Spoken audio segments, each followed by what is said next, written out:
Manlir pawan ingkang sinungwati jagat kang kinarya momong jagat Dewa Bathara bocah prajurit pihak sarubing landhean tak trajange wong Ndarawati kaya ngono kadigdayane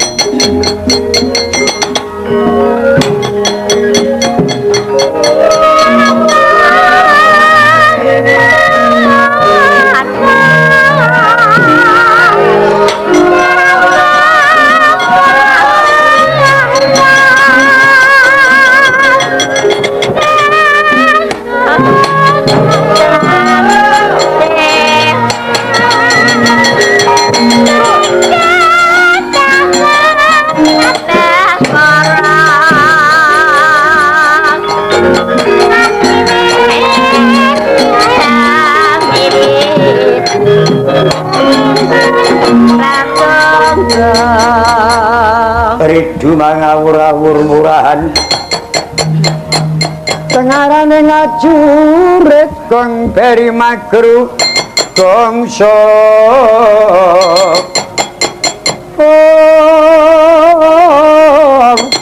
tetek munyo kaya butula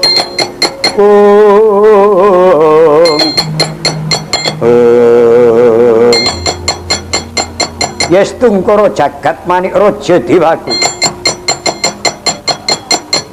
ana Narendra majur madyaning paprangan aja mati tanpa arang sapa jeneng kowe takon karo aku ya dasar nyoto jagat ora ganepapat iki nata Mandura Prabu Baladewa ya Prabu Balarama.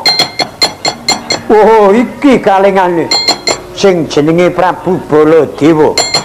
Oh sawo kadangi taruna Koko Prabu Jarasandha aku Hamsaraja ya Prabu Bathara Kresna kon katon sedhirak bikut druhun ora perlu gebok koncane Yayi Prabu Ndarawati Baladewa tandang ngono apa wani mungsu aku apam siamdeni klena prayitnamu mungsu Hamsaraja jedeng mestakam aja tinggal play dueng batangku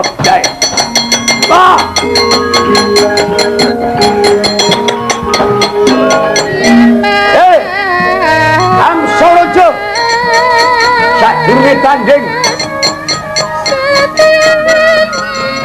cepakno jimat kematmu wateken aji jaya wijayamu tumplak bilak tamakno nata Mandura ora-orane Baladewa tameng gigir nedya tameng dada druhun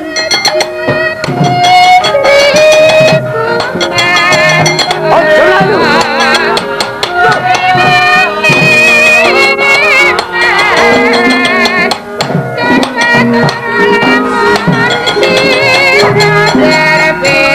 Hamsaraja nek gawa prajurit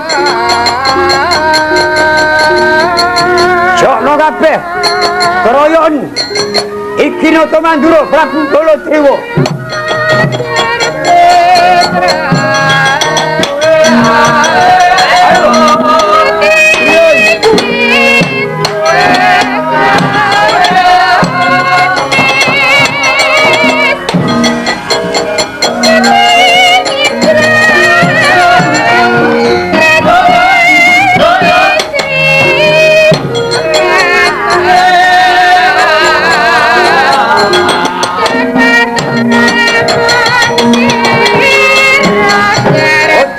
gedhen mangsa aja mangket aku mundur ayo tamano katigdayamu lapo ilai iki seko sialo ilai mutiar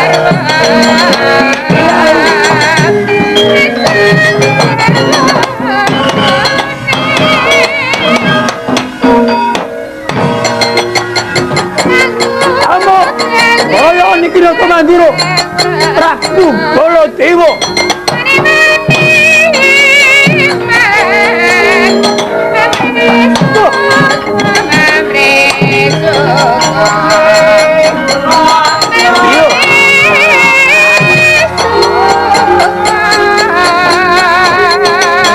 Ayo, katono ganti gayam Prabu.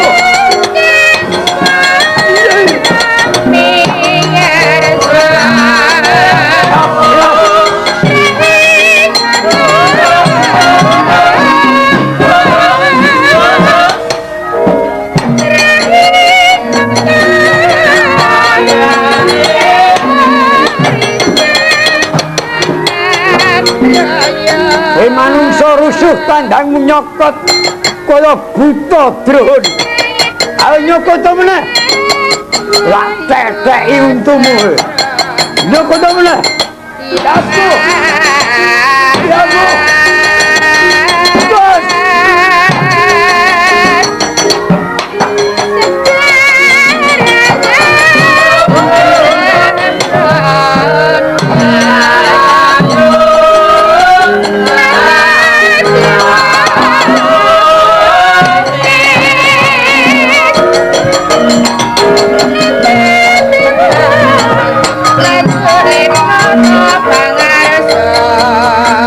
Katokno kadigdayamu Prabu Baladewa.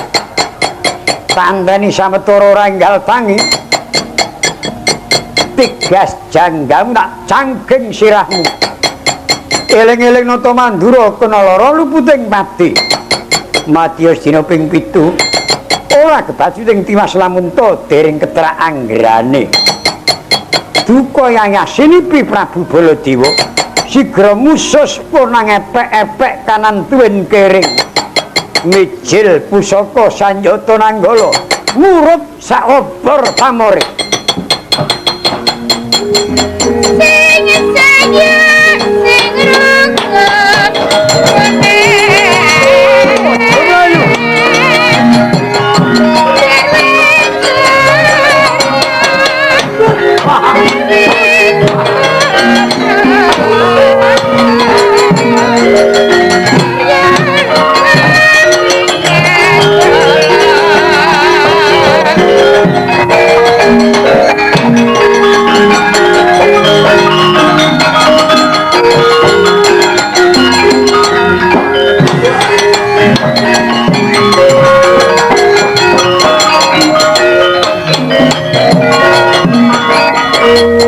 Prabu Hamsaraja ngambah gegana mulat Sanjata Nanggala murup saobor pamore sejatosipun gigrik denya badhe njulung tungkul Baladewa saking Girgantara sedyanira nanging lena prayitnanira datan mulat lamun Sanjata Nanggala wis den tlarongaken lumampang Nanggala kebat kaya kilat kesit pindha dadit tumanem lelembange Prabu Hamsaraja.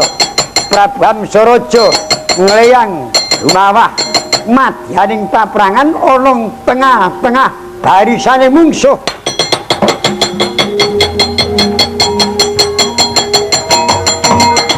Waduh! Wah!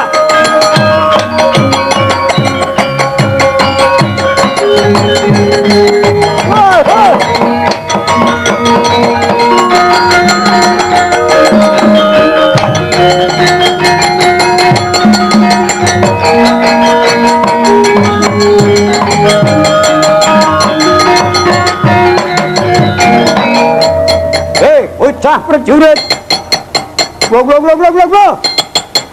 enggal alok-alok paprangan ratu mati dadi banyu ana ratu mati dadi banyu ratu mati dadi banyu dadi banyu dadi banyu dadi banyu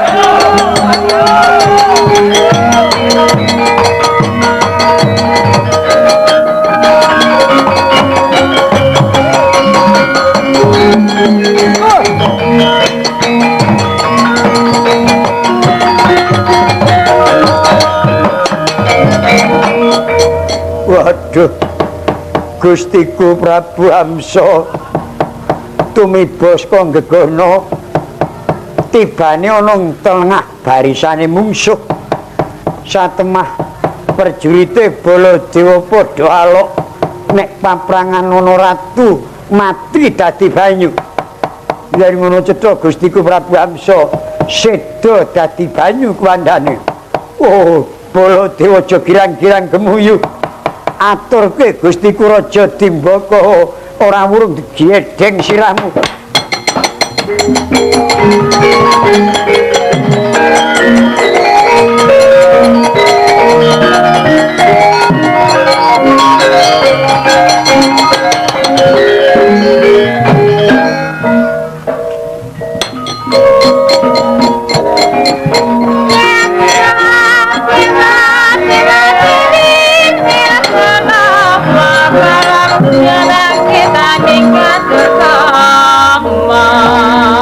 Kakang Patih Kumbara Nangga gawe kaget.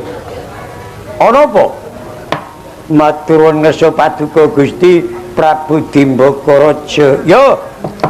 Nalika wau kula nderekaken Kang Raka sedya ngrampit negari Ndarawati. Yo banjur dereng ngantos pinanggih Narendra Ndarawati kepapak Narendra Mandura Prabu Baladewa. Lho. Malah Kakang Prabu pinanggih Prabu Baladewa inggih sareng dados Bandayuda rame anggenipun Bandayuda. Ya, Prabu Baladewa ngasta pusaka sumbaripun Nenggala mekaten. Baladewa nyekel Nenggala jadi Kang Raka Prabu Amsa ngambah gegana. Baladewa si bakal dijulung tungkul saka gegana. Baladewa disaut janggane mati dereng urung. Piye?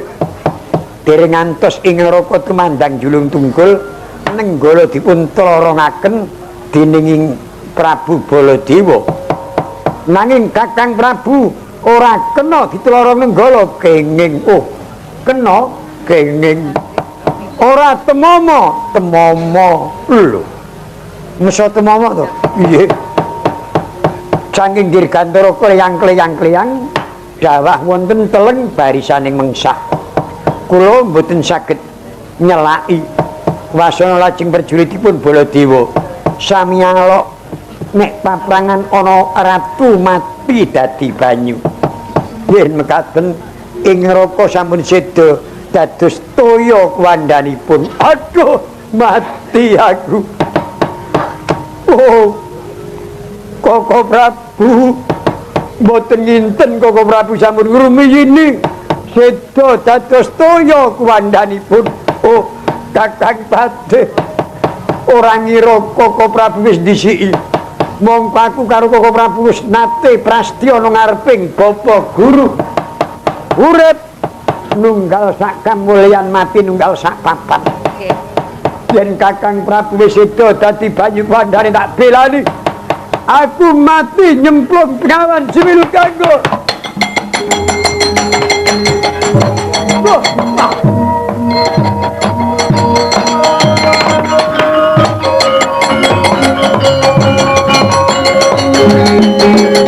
Kakang Prabu minta nulung lawangan yang semar itu tak tutur kodoh.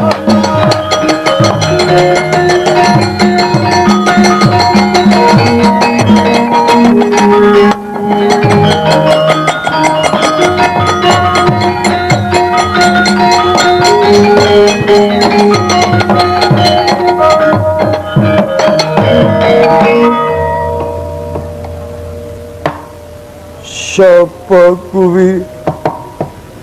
Oh, Gusti Prabu Amsa dereng seda. Urung, aku urung mati. Ning aku wis ora duwe daya. Mergo aku kena gamane Baladewa. Tiba saka gegana. Baban songo iki nggo metu getih kabeh.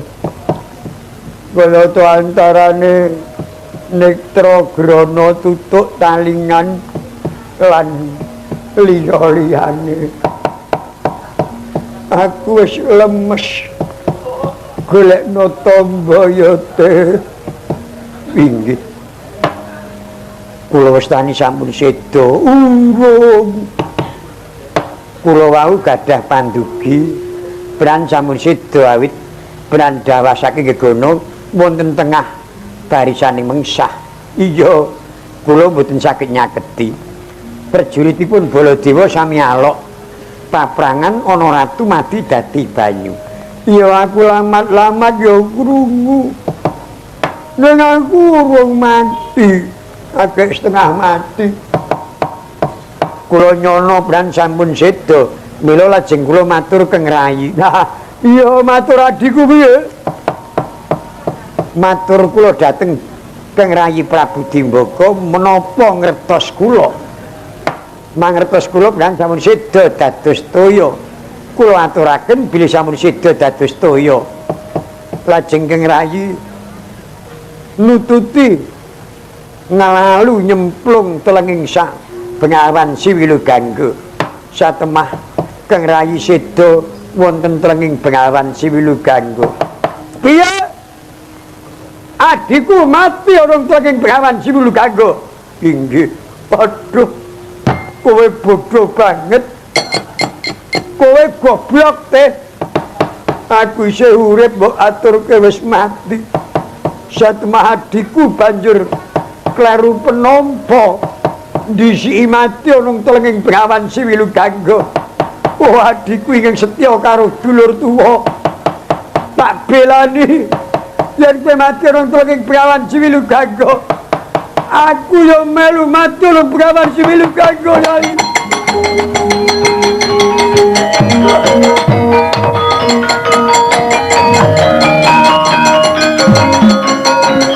Yai Prabu, tenono ana lawangan ning swarga.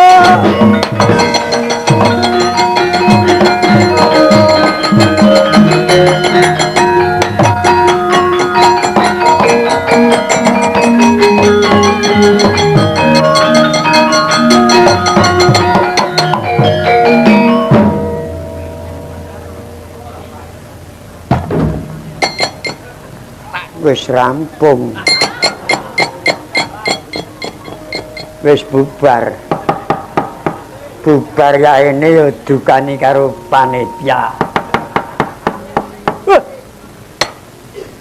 Nek ndelok tata gelar nalika durung temandang Prabu Baladewa prajurite ora spira gamane kaya ming sak ketemune.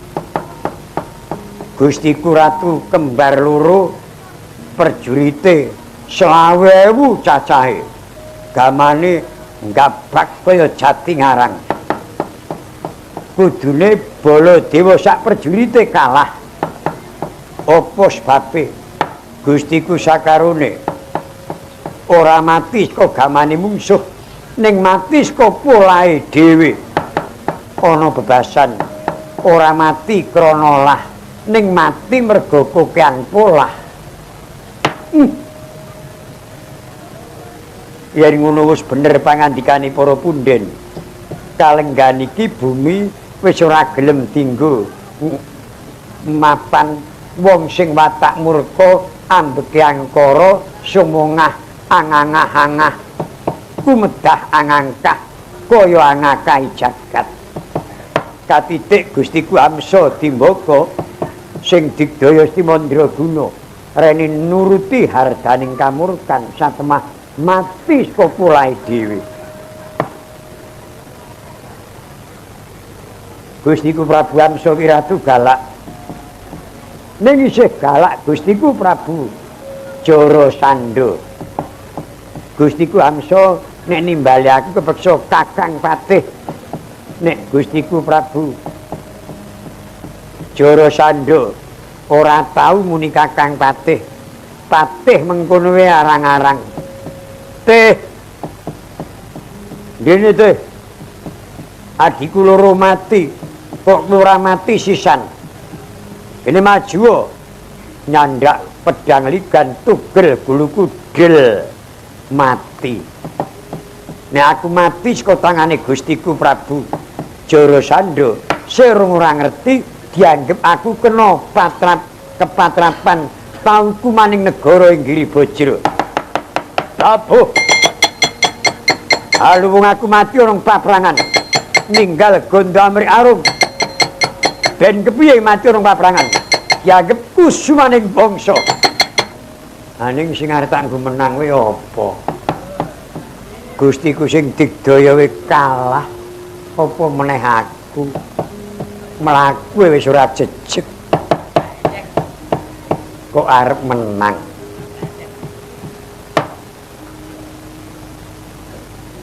Nanging upamane aku bali saka paprangan iki ora murung ya tekaning pati, tur matiku bebasan mati ning kodhok sing ora entuk pengaji-aji.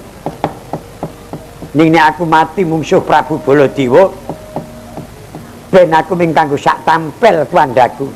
Ning mati dadi kusumaning bangsa. Beda apa? Baladewa lanang. Aku lanang. Baladewa ana wetengan 9 sasi 10 dina. Semono uga aku. Bedane apa? Baladewa maju. Wah, sing anakmu sih cilik-cilik. Monggo malah agek tas lahir. Ya bejo cilaka. Lelakon iki aturke ana sane Gustiku Prabu Jarasandha. Mbuh lelakon apa sing kudak sandang mengko aku mung karek manut. Ya dipun dikyate.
Leng-leng indriya mangun-mangu. Mangun-mangu wong wang-wang.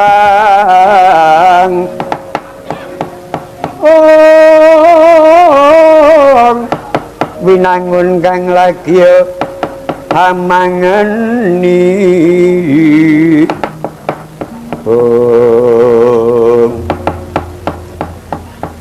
Setyaki kula wonten dawuh. Piye kawusanane? Pawarta ingkang kula tampi Hamsa tuwin Dimbaga pejahipun sami nyemplung Bengawan Siwilu Ganggo. Sak sirnanipun Nalindra kekalih Wadyabala sami lumajar gendring. Candranipun pindha tambak merang katrajang banjir bandang bibar sar-saran. Apa mengkono Kakang Udawa? Kula nuwun nggih mila mekaten Kanjeng Diwaji. Leres aturipun Kang Rayi Yayi Setyaki. Syukur mangayu bagya. Upamane dicandra mengkono lelakon perang iki aku kowe iku mung piranti. Nanging ingkang bisa tumandang perang menang iku Yayi Prabu Kresna. Amarga aku kowe nindakake apa iguh pertikele Yayi Kresna. Beringgi. Yaki kula. Arani prajurite Hamsa lan Dimbaga wis padha mundur.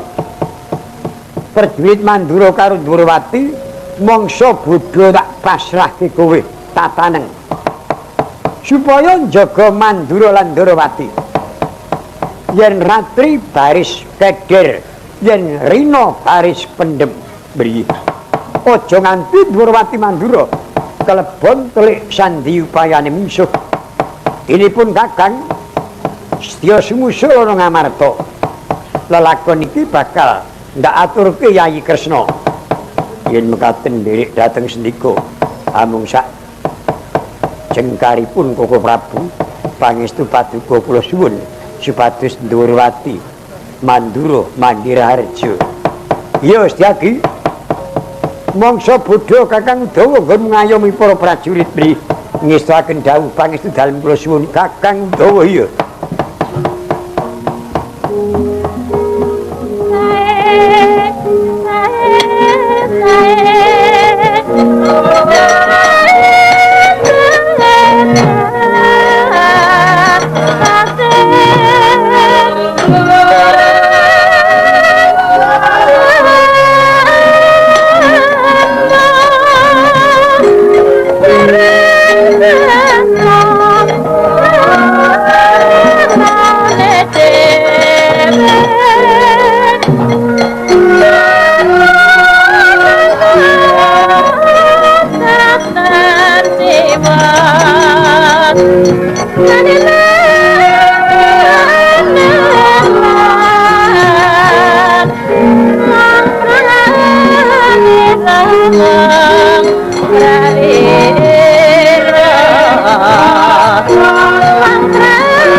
Ceritinon langening pamiyat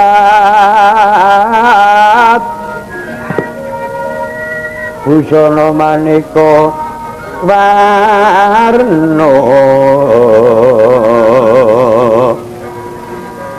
renggeng kencana erna obro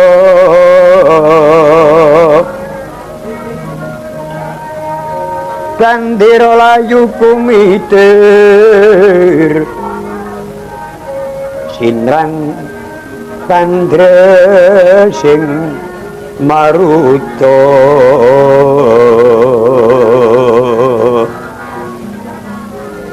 sirna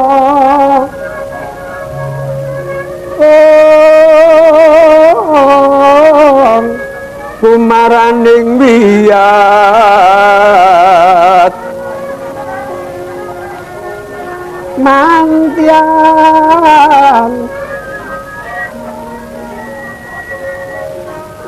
kumlebeting dwaja cuprasta kayu pangkaprapal puspita anjraing siti